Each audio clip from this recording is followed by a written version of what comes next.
Bu dəfə mən istəyirəm ki, Azərbaycan adını bir daha diqqətə çatdırım. Çünki bunun ətrafındakı manipulyasiyalar, boş-boş mənasız tartışmalar səngimir.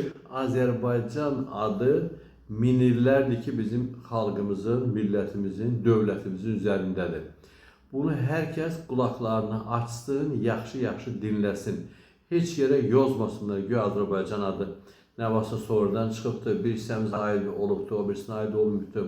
Tam bütün şimallı, cənublu, qərbli Azərbaycan ərazilərimiz, dövlətimiz Azərbaycan adlanır. Millətimiz də ona uyğun adlandırılıbdır. Mən yenə də ötən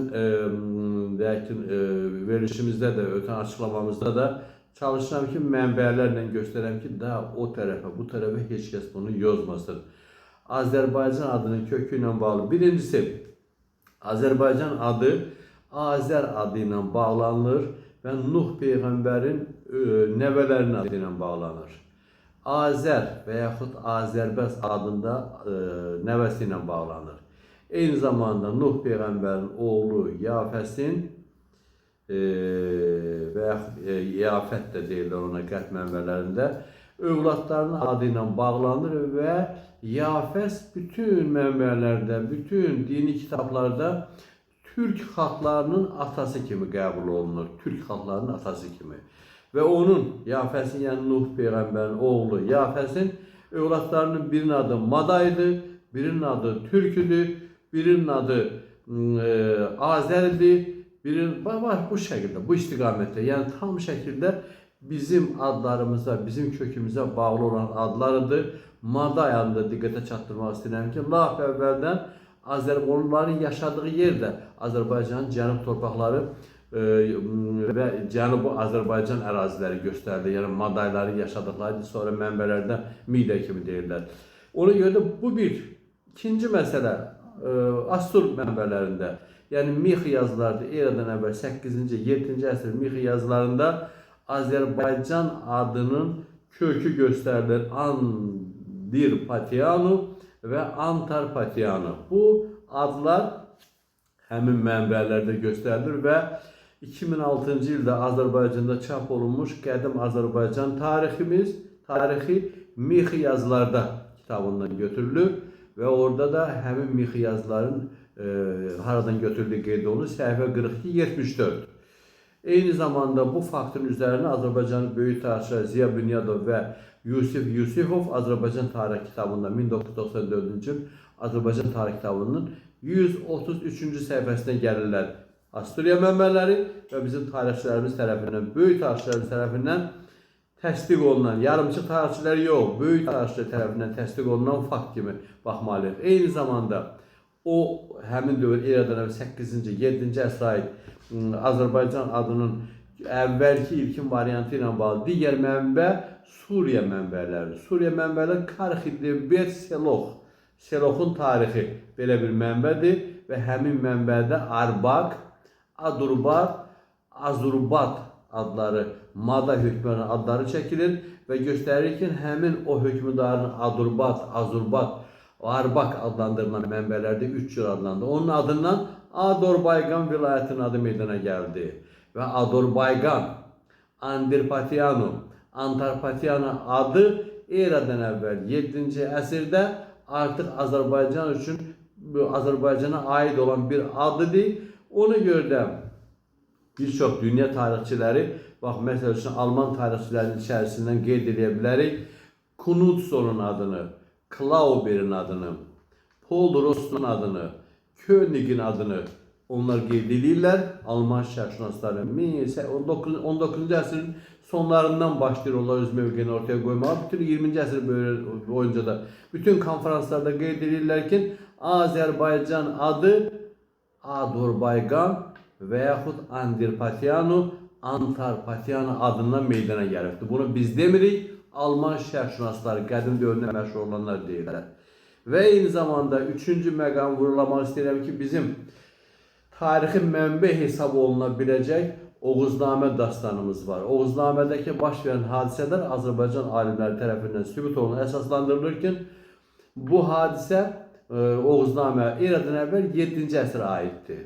Bunu eyni zamanda biz Herodotun əsəri ilə Azərbaycanın görkəmli tarixçisi Fəzlullah Rəşidəddinin yazıya köçürdüyü Oğuznamə variantı ilə baxırıq. Oğuznamənin müxtəlif variantları var. Türkiyə variantı var.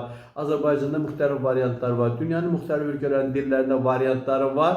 O variantların hamısında bir dənə hadisə aydın şəkildə qeyd olunur. Göstərilir ki, Oğuz xan, yəni dolayısıyla bu Herodotda da təsdiq olunur.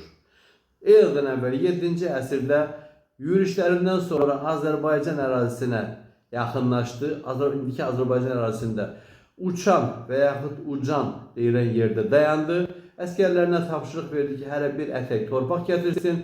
Özü də həmin işi həyata keçirdi. Böyük bir yüksəklik, təpəlik əmələ gəldi orada. Və Oğuz xan mənbədə, Oğuznamədə göstərilir ki, Oğuz xan həmin təpənin yüksəkliyin adını Azərbayqan qoydum dedi. Və izah edilir, Oğuznamədə izah olunurkən Azərbayqan, Azərbaycan sözünün kim variantı? Azərbayqan, Azər sözü yüksəklik, hündürlük mənasını verir. Bayqan isə zənginlərin, varlıların, müdriklərin yaşadığı yer mənasını verir. Bu da Oğuznaməyə istinad edirik ki, eradan əvvəl 7-ci əsrdə Oğuznamədə Azərbayqan adı öz əksini tapır və bəzən deyirlər ki, Oğuznamə dastandır. Başqa millətlərin hamısı öz tarixlərini dastanların üzərində qurublar. Heç nəyə uyğun gəlmən mifin üzərində, mifologiya üzərində qurublar. Yunanlar, Homerin əsərləri hamısı mifologiyadır, onun üzərində tarixini qurubdur. Farslar yalançı tarixlərini Şahnamənin üzərində qurublar. Şahnamə hara söykənir bilinmir. Yəni bu da bir tarixi bir mənbədir bu. Oğuznamə də Rəşidəddin bunu 14-cü əsrdə yazıya köçürülübdür. Və 700 il bundan əvvəl Rəşidəddinin nə marağı vardı ki, orada hansısa bir siyasi konjunkturadan çıxış eləsin. Ona görə də bu da bizim 3-cü məqam, qeyd eləmək istədiyim 3-cü məqam və 4-cü məqamda qeyd eləmək istəyirəm ki, Azərbaycan Xalq Cumhuriyyəti ilə bağlı bəzi savadsız, kəmsavad adamlar deyirlər ki, güya Azərbaycan adı Azərbaycan Xalq Cumhuriyyətinin dövründən başladı.